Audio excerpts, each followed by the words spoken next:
Hello there everybody, this is a special video for my year 13s, my lovely photographers, and it will be to explain the cat extender, which sounds a bit painful but it isn't, and the perfect jam resources. That's the main focus of this resource. This is the culmination of 2 or 3 years really of trying to find the best ways to help students to teach themselves and work with teachers as well as themselves independently to produce the best possible unit of work that they can. It has assessment stuff in it, it's got examples in there, but it's more about the format and the mindset. That's what this guide and this video will be about. There won't be as many sort of silly bits as the previous one, well, maybe just a little bit.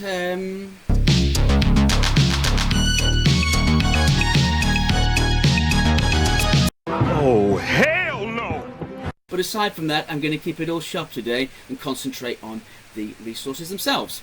Now, I have released a other video. That was the first vid, which is for my year 13s. It's just being explained on the screen here now. That video particularly was about giving them an overview of what's happening up till Christmas. It's also about the re-research task, which is explained in there. Please make sure you watch that video if you haven't seen it already. That's important. But it's this second vid. This is the one that's the important one. This will have everything in it that you need to know about this perfect jam resource. I'm going to put all the links that you're going to need in the student bank, and I'm going to send them out to you guys on Teams as well, so you've got them. And then you just need to make sure that you message me if you need any help. In the previous video, I made sure that I gave you a load of tasks to do, so I'm not back in for another week because I got myself this broken ankle still. Don't be fooled by my poncho and cowboy hat. It just makes it easier for the process of editing. It's all about those tasks. I need you to look at those tasks and I need you to work on them. Okay, crucially as well, message me. Let me know what you're doing so I can give you some next steps. I also mentioned to you guys as well about the student bank. The link's on the screen there. It's also in the resources that I'll send out in Teams. And use that unit guide. That's what it's there for. The unit guide, the bank, they're all there to support you with good examples and guide for how to do it. Inside the bank you will find things such as like on this side here, which has got an example of what that student put up for their final show, the grade spread that they got with a little bit of an explainer. So it's going to be really key that you look at those and you take it on board. What has that student put out? Now it's a bit tricky to see from the little picture as it is, but when you go into the folder you'll see entire book layouts of each different page. You'll see what essential sheets they did, any other work, all in that one place. But this is what this resource is about today, this perfect jam resource. I know it sounds a little bit fuzzy, it sounds a little bit odd, but that's just how the letters came out when it made it into an acronym. Now it's a toolbox essentially, it's to help you excel in photography. And the different slides that are inside this PowerPoint are all part of a booklet. That booklet uses a common benchmark unit that was made in the department. It uses that unit and it also then combines that with helpful formatting and thinking tools to make sure that you're thinking creatively and meaningfully about your work. This is what the booklet looks like when it's been unfolded. This is just the guide here on the screen. Looks a little bit weird, but the whole thing culminates into a little A5 booklet. If you print the 2 A3s off and you double side it and then you fold it up, you've got something which you can keep in your book and keep on you that's not too big. As you unfold it, different resources are in it. That's basically what the book equates to, the little booklet. And it's only one, just A3, what's better than that? The first 2 slides are probably the most useful ones. They're just showing on the screen there now, so there's 2 sides and they're like basically they open up. Now the first side, that's got the acronym on it. That's where literally everything to do with photography that is a thinking point. So when you're personalising your unit, you need to think about that. The relationship is an important thing that you have between not just you and your work in practice, but you and the person that you're working with, the teacher and the student. Also about capitalising on mistakes. Mistakes are one of the most important things you can have in photography, especially if you then show your learning. But all the things that are on this perfect jam little acronym here, all those different words, I'll just put it a little bit bigger on the screen so you can see what it looks like here. All of those things, they effectively form a mindset, a practice. And if you are stuck at any point or you've got a bit of downtime, just have a look at those letters and those couple of words and think, how am I doing all these things in my practice? Have I done that? I'll certainly be using this in my conversations with you. So if we've already spoke about, sort of like you being really understanding of assessment, that's the assessment bit at the bottom, I'm going to ask you about what mistakes you've had. And if you said, well, I've had a couple of mistakes, but I just didn't even put them in my book, you just expect me to be going like, oh, why did you do it? Because what I would be thinking is, put the mistakes in your book, explain why it didn't work. Well, then, once you've done that, identify a strategy to get better and then do that, execute that plan. That is a way of showing refinement and showing development in the work. And also you as a photographer, it's a crucial skill.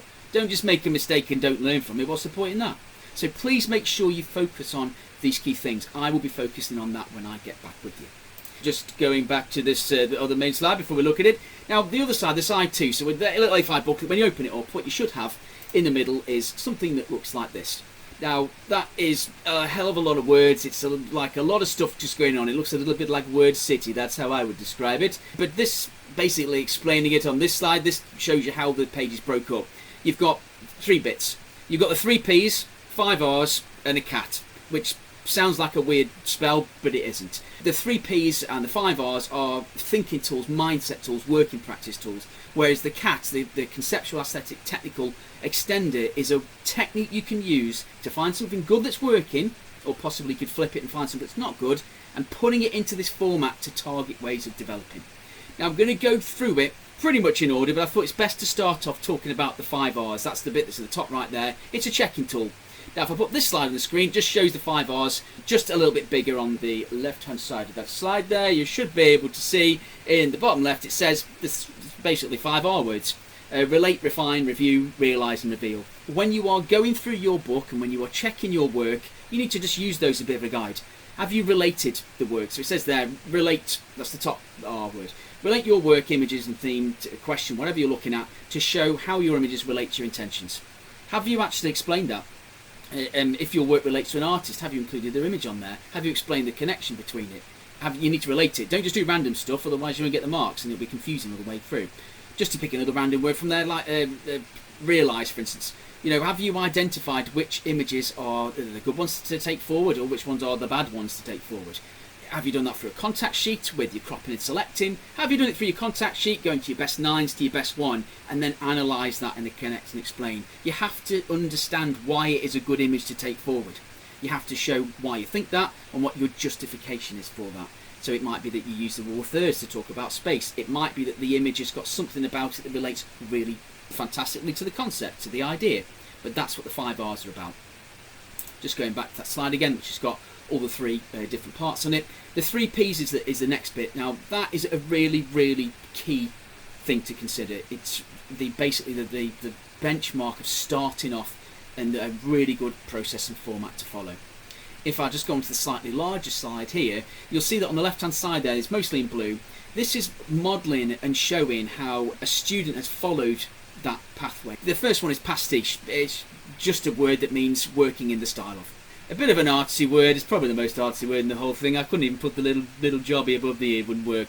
But the best way to sometimes start is to emulate, is to pastiche, is to synthesise in the style of an artist. It's not the end thing that you'll do, and it's not personal.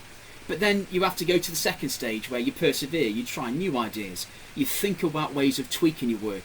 And then once you've got a few of those sets together, then it might be time to personalise. Now with the ones that you can see on the screen here, I've just showed the actual modelling, that the process that what the student did. In the set that's marked 1, which has got a little blue 1 on it, that has effectively like different sort of marks and patterns are added onto the face. The 4th image, which has got a close-up of an eye with gold leaf, that was another successful set, originally sort of like based on a bit of an artist idea from a mood board.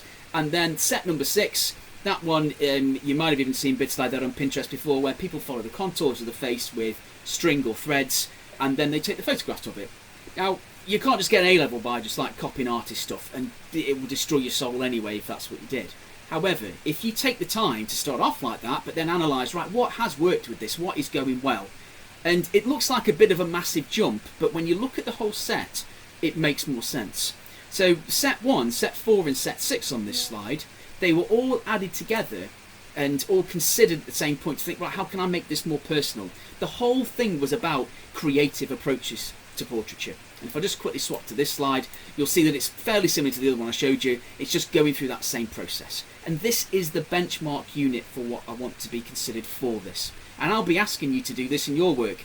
Have you done the pastiche stage yet? Have you started persevering? How are you going to personalise? Those will be my questions to you.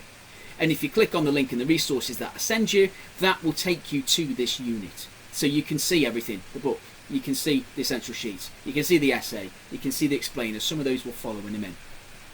Heading back to the other slide, just where it's in blue, because I found it easier to colour code, you know how it is. All of those sets are in there. You might have taken it a different way, but what this student wanted to do was, because it was all focused on creative approaches to portraiture, was to find something that hadn't been focused on before. So she took the elements of the isolation of the space from set number 6. Instead of using thread, she wanted to use the idea of possibly finding something to do with skin conditions, and luckily she knew a model that had psoriasis. And with those images, the outlining of the psoriasis that sometimes happens, she decided to then use the gold leaf inspired from set 4 and a little bit from set 1 and combine them together to create a fused set. Now, I've not seen really anything like that before, where the gold has been used to outline a skin condition. It's the last thing you'd expect. And there was a play on this set where it was about, say, the concept of it. It's like, well, why have these things been identified? The darkness around the model makes it more interesting, and it's a bit of a contrast with the other parts. You could arguably say she might have nicked that from set number 2 there, with that little close-up weird eye thing there. Set number 2, that's the one. But it was this set 9, this personal set, where was the real, massive, major breakthrough. This was a 1. This is when the personalisation started to happen, and this is the modelling that a really good format to follow. Why am I getting so excited about it? Because if everyone gets this into their minds, even if the one thing that you do is check and review your sets to find ways to bring it all together into something else, that is a useful process. So it's this process that I want to focus on, and I'll be asking you about. And you should be asking yourself in your work. Don't just keep going through one set after the other. Look back and review. It's part of your assessment objectives. Go through your work. It's really crucial. Okay? So please make sure that you're thinking about that. Now, this next slide, this is just an example of what the show looked like, the exhibition looked like for the student that's put on to show the examiner, so when they come in to mark and moderate the work, they can see what it's about. Now, it's too much to explain in one video about like what every single part of this student's work was about. That's why you need to look at the example unit to understand it more. Yes, we know it's about creative approaches to portraiture. She looked at psoriasis, but it was everything else that led to. It led to a lot of other interesting sort of ideas coming out with the idea of gold and that being used as another concept. All of those things were extended further. That was really the first stage, was that set 9 that we looked at.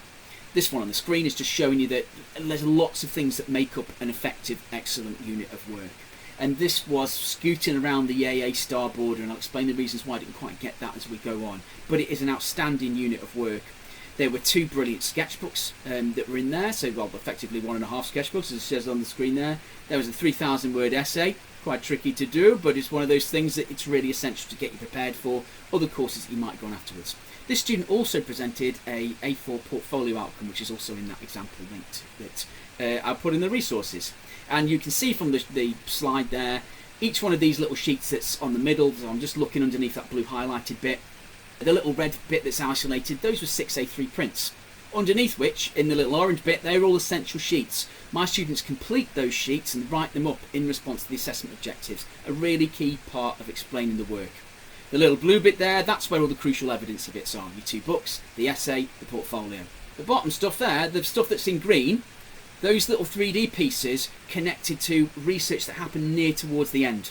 She was trying to show 2 main areas in her work, and that idea of having something where she had the very aesthetic portraits that were more about the beauty and using gold more as an aesthetically pleasing rather than a conceptual idea, and then you had the ideas that were more conceptual and they were more relevant to skin conditions. So she used this lenticular basically format, which is where you print on one side of a raised surface and then you print on the other. So when you move around that lenticular sort of object, you will get the different impression of it. This slide that's on here, this is just explaining a bit more of a formal summary of this, and this is something that will be given to the examiner to explain what am I seeing, what am I marking, it's all there. So this is more of a concise explanation. You could just pause the video if you want to see it. This next slide, this was a really good collage joiner, which is where the student finds the 3 best images, combines them together on a bit of a longer panoramic format, just to try out the potential of it. Now really, did these images need it? Maybe not, but I do quite like this joiner as it is. I do prefer though the original, just straight pure image. That's where the real photography is with this. But you have to show experimentation at A level. Now there was 1 or 2 made for each set. One of those things that this student could have done to maybe boost those marks might have been to do more of these. Were they better than the actual best selection of images? Arguably no. But you have to show these extra steps that you do in A-level to show that you've tried these things. But what this signified was a real breakthrough with this student's work that had conceptual value for the ideas, the connection to psoriasis, the use of gold to outline something that is generally deemed to be valuable, but in this case it's quite unusual. It's technically well taken. This is a good set. The other ones taken before it were also great, but this one was technically on point. So it had all of those different points all into one. This next slide, I know it's like Writing City, but this one's basically just explaining that what should you do after you've done that set. So you've just taken a really good set, surely you should be happy with yourself and just keep going from there. Don't do that. What you should be doing after then is doing that cat extender. If I just refer you back to that other slide, just take quick, the little toolbox slide that I showed you earlier on, the bottom right bit there in blue, this is what this student's work used to extend it even further in terms of ideas, and anyone can do this if they just follow this link. Yes, you've got the 5 R's to check for your book, yes, you've got the mindset, but this cat extender thing, anyone can do this, and it's a perfect way of extending an idea, but it doesn't happen automatically. So what is this cat extender thing about? It basically stands for conceptual, aesthetic and technical, and I want you to think about those things when you're making it. How could you push the idea conceptually? How could the aesthetic be improved? How could the technical ability be improved? Now you might say, oh, I don't care about technical ability, I don't care about aesthetic, I just want the concepts to be amazing. Other people are different in photography, where they want to get really good with the technical side and they want to make sure that their photos look aesthetically pleasing. But the best units have a good mix and a consideration of all of those things. Okay, so they're really essential. Now, this slide here, this is just showing what happens with this cat extender thing. What do? You have to find the best image that you've got. And then I'm going to need you to find that best image. I've just outlined it in blue there at the top of the slide. And I need you to put that into effectively a base template. Now, though, once you've done that and you've got that in there, it should look a little bit of something like this. So what you can see on the screen here is the image that was put in originally, the really good image that the student selected, thinking, right, this is great. It says there underneath it, best gold psoriasis image. And it's been pasted onto this slide, which looks like it's just been shot with a PowerPoint gun because there's like just words everywhere. But those are prompts to help you. Okay, I'll come back to this in a second. I'm just going to show you what the guide looks like. And this is, you guys, you've got this on your Teams, and it's in the PowerPoint that I'm sending out anyway. So you just need to use this as a guide. Okay. Now, what do you do with it? You literally just follow these stages, and this explains exactly everything to do. I'm not going to go for the whole thing. Just pause the video if you want to look at it, or guys, you look at the PowerPoint, just read the bloody steps. Okay. Now, there's little bits I've tried to do to help you out, like in the bit there which says tip there, just to the little left side of where the video's playing. It's got like development, set, artist, film, book, quote, idea. You could just drag and drop these and copy and paste them on once you've found ideas that connect. Now, the hard part is just going back to looking at that start. How do you just instantly come out with an idea? Well, it doesn't just instantly happen. Now, this person started off, and one of the things that we talked about was, well, if there's a skin condition, then maybe you should look at something else. So could vitiligo be interesting? There's been a big increase in models with vitiligo. So should this person maybe use vitiligo as a research base? So I said, that is a bit of a lateral connection. It makes sense. It's not obvious and direct. I'm not like saying, go out and find a gold psoriasis photographer, because they probably don't exist. But you could find something that connects and has got a relevance to it. So the vitiligo seemed like an obvious point, which led to then Brock Albank's work. Really nice, sharp, crisp black and white shots. Might not be as useful if you're trying to show gold. Nevertheless, this did lead to an idea later on. Once you've got your template, once you've added your image in, it's then a matter of thinking about what it's asking you to do. So, you know, thinking about artists, about films, things like that. Now, I'm just going to show you what the student did. This was the finished one, which I realised, like, sort of trigger warning, there's a hell of a lot going on the screen there. There's a lot.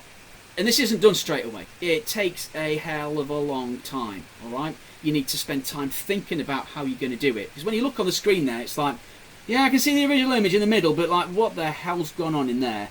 But effectively what you're doing is you're adding ideas, artists, potential notes that you could extend and explore. Even if I just take the thing at the top left there, it says gilding the lily. Now that's a sort of cultural phrase, if you wanted to call it that. You know, other people might refer to it in a different way. Gilding the lily basically means you don't need to add something good to something that's already good. You don't need to spoil something that's perfect. There's no point taking a lily, effectively, and covering it with gold. Does it make it more valuable? Arguably. Maybe you could sell it for more. I don't know. But it's a phrase. And this phrase was then exploited in the work and explored further. In the same way that the idea of Midas touch, so relating back to King Midas, that's something that connects with gold. It wasn't that, oh, did King Midas have psoriasis, I wonder? That's not the point. The point is, you take an element from the set. Do you take the psoriasis and go down a Brock Albank route and look at his work? Or do you maybe think, all right, gold, where could I go with that? Could it relate to a quote? Could it relate to a film? What does it relate to? And that's when using other people can then be really powerful. And that's what this slide's just showing you about here. This is just linking back to, well, what the hell was that slide about? Because when you see it originally, it's a bit scary. But when you break it down, it's effectively artists and ideas or words that you put in then lead to other sets that you could then complete. But the key is, talk to other people, take your time with it, don't expect to do it in 20 minutes. This is something that you might save and come back to regularly as well. It's really essential that you take your time with this cat extender. Alright, really, it really is. And when you're looking at this student's benchmark piece of work, so when you're looking back at all the way through the sets, you've looked at the unit, it's then going to be key that you then think, well, alright, well, this is brilliant. What else could this student have done? Well, you know, why didn't they get that? And you need to think about that. Why didn't they get the A star? You need to think about that. I put this on this next slide here. And what this says is like, hold on, why didn't this student get an A star? And effectively, what this is looking at is the exact reasons. Because you're talking, it's often 3 or 4 marks, sometimes 1 or 2, which is a bit soul destroying. But all the ideas, so basically all the rationale for why it didn't quite get the marks, why it didn't quite push into that A star, are on the screen. And the main one was a lack of experimentation. You might remember the collage drawings from earlier on. Yes, it wasn't maybe the best part of the work, but it could have been extended a lot more. There were excellent sets being taken that refined throughout. Yes, they were great quality, but how else was the idea explored? And in a lot of cases there was not a lot of traditional experimentation. What about the idea of maybe using gold leaf? How about printing onto gold acetates? What about using gold paint into prints? Looking for a different way of trying development and experimenting is expected at the exceptional level. It's not just enough to say, right, I'm going to take a really good photo set, then I'm going to take another good photo set, and I'm going to take another good photo set, without actually thinking, could I have tried these things? Yes, it's more of an arts-based mindset and way of thinking, but when you're a photographer, you have to think about, conceptually, how else could I do this? You're always going to need to be technically and aesthetically spot on, but the ideas are the key thing. How else could you push those elements further? And that's why you need to talk to other people. I won't go through the rest of the reasons, they're all on the screen there, guys. You can see why you didn't get that, and this will be used as conversation points in lesson as well. Just moving back to that booklet, I've just focused quite a lot on the cat extender. Now this image on the screen here, that's just showing the Perfect Jam booklet, which you may or may not have got a print of, depending on if you were in or not that last lesson of term. You can just go in the folder and print you one off, or you can just look in the PowerPoint, because everything that's in the booklet, in that Perfect Jam booklet, is in the PowerPoint or in this video, so it's up to you. Now the assessment bit, which is in the A3 booklet, it's when you open everything up. Now one of the best things about this bit is, you can probably see down the bottom there, it's got an actual example of that cat extender in there. So the guide and the explanation of it is on the smaller booklet, but as you open it up you can see an actual example, so you don't have to get the PowerPoint out. But that is literally the benchmark for a perfect cat extender. Now, why didn't it lead to an A star then? Well, they didn't implement all the ideas in the plan. Simple as that. But the grey boundaries are harsh in photography to make it a competitive subject. And that's why I wanted to focus on the assessment a little bit. Now, most of these slides, like if you look at this one, oh, it's a lot of writing. But in terms of the booklet and the assessment, this is one slide. Right? When you look at the assessment booklet, it's like, I don't know, like 9-10 pages, and it's just all black and white. I've tried to colour code this, put the grey boundaries on, explain how the marking works, and make sure I put that into more of a commonsensical, sort of like easy to engage with formats on one sheet. I've explained about the marking, should just be above the video here. And then what I've done is, I'll probably put it onto this slide instead. This is a slightly more like eye-friendly version of this sheet. It shows you on the main bit there in the middle, like what marks out of 24. In this case, for the AQA, it's very similar assessment objectives. Let's just say to EDUCAS as well. No comment.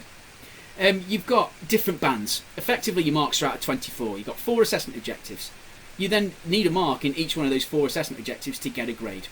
Now, on the previous slide, I was probably not covering one where these grades fall. In the case of this bit here, if you look at the grade boundaries underneath, it shows you that in order to get an A star, you need to get 82. So what does that mean? Like roughly, as a massive base grade, you need 21, 21, and 20, and 20. So that means you have to be just exceptional. That's hard to mark. How is someone just exceptional? But that means that you have to be getting into this band. And to get into that band is very, very, very hard. It's very tough. And the best way to do that is to look at good examples of A-star work, to use that cat extender, to question yourself at all points, and use those examples to understand why that's happened. I'll just move back down a little bit. It's better. And the bit above it, now that is just explaining, like, how do you actually mark it then? What do we do when we mark it? Now I'm looking for mark with someone else. I've got someone to check that I'm not going off tangent, and we've got example units to look at as well. But what you need to do first is find the band that you think you're in. So if you think that you're, for instance, really confident at doing something, or you think you're consistent, that will depend on whereabouts you think you are in this band here. Now, it's tricky to do, and it's better to do with someone. But this is a guide to help you with that. So look at what those assessment objectives equal. Knowing what they mean is the most important one from AO1 to AO4. Understand what they mean and know how to get marks for them. And that just leads me on to this next slide. And it's one of the last ones before I stop this video. And this basically gives you a checklist for those assessment objectives. So for AO1, what are the types of things you should be doing? Well, it says there on the slide. What about AO2? It says it there. What about AO3, 4? It's all on this slide. This is a really basic checklist for the types of things that you should be doing. But if you do them, they will help you get more grades in those assessment areas. You might not want to bother about numbers and leave that to the assessment. You might just want to be pushing to do the very best you can at all time. How do you do that? Next steps. Follow them. Use guides like this. Look at examples. Now, like I said, that's nearly the last slide. For my guys that have just sort of maybe just sat through this as it's approaching 30 minutes, probably if they've not lost the will to live, you're doing quite well. I've just put a slide here on the video that just shows the types of things that you should be doing. Every single lesson, that green stuff on there, those 3 points, I want to see you doing that sort of stuff. Have you checked the unit guide? Have you followed any previous feedback and conversations? Have you followed those base tasks, those 5 R's? That's from the Perfect Jam booklet. Or, if you think you've completed everything, which is pretty much remotely impossible, so these are other things you should be doing as well, have you checked the complete photography resources? There's loads of great things to push you in there. There's a folder on Teams and there's a folder in R Drive, so you've got it. Have you refined your Connect and Explains? Yes, I know not everybody likes Connect and Explains, but you've got to write about your work, you've got to analyse it. It's an A-level, it's not like something that's not an A-level. You've got to analyse, it has to be an academic response to what you've done. Use that guide to help you. Perfect Jam resource, I won't go on about it again, but that's what this video is about. Use that resource, it's just been sent to you. Here's a video, please use it, marvellous. And then the bottom one, have you checked out the student bank, the AFL bank? Have you looked at any of the other videos I've put on YouTube? I've put some A-star vids on there. Look at them, see why they got an A-star. Try and take a bit of inspiration from that and do it in your own work. That's about all I can say. Now, this very last slide, I'm just going to put like a link back in this as well so students have got it. That clicks back to basically where the Perfect Jam example resource unit is. You can look through that, every single folder, so please make sure you use it. Actually, I'll just jump back just 1 second. Just on this previous slide where I started talking to you about the assessment, what you have to do to get the marks. There's one little bottom strip on this like bottom little line there. You'll see it along the bottom of the video. It says essential sheets. Now, I'm not going to go into that in this video because it'll be too much information. I'm going to do it on a separate video. But essential sheets, they're what you need to complete at the end of your coursework and exam unit, and they have a massive impact on all assessment objective areas. This is the last image I'm going to show you. Now, I probably should use the Perfect Jam example for this, so that's why I'll need to do it in a different video, but I'm also going to use this one as well. This was an example of some excellent essential sheets which are printed off and shown to the examiner to explain and summarise everything. So there's sheets that will explain lots for AO1, there'll be sheets for AO2, there'll be sheets for AO3 for the best starting points, there'll be sheets for AO4 which show how you've resolved and made outcomes for your work. All of that I'm going to cover in the next video, but I will back that up and give you templates for that, so when you come to do this yourself, you're not in the dark. If you've got templates, you've got examples, you've got a guide, no excuses. Alright, now I'm going to see you guys back in about a week after my broken mechanical manages to fix itself. I'll just show you this. Wow. I can't get it on screen. Oh my God! And yes, I am wearing a poncho. Yeehaw. Thanks guys. Good luck. See you in about a week. Toodles.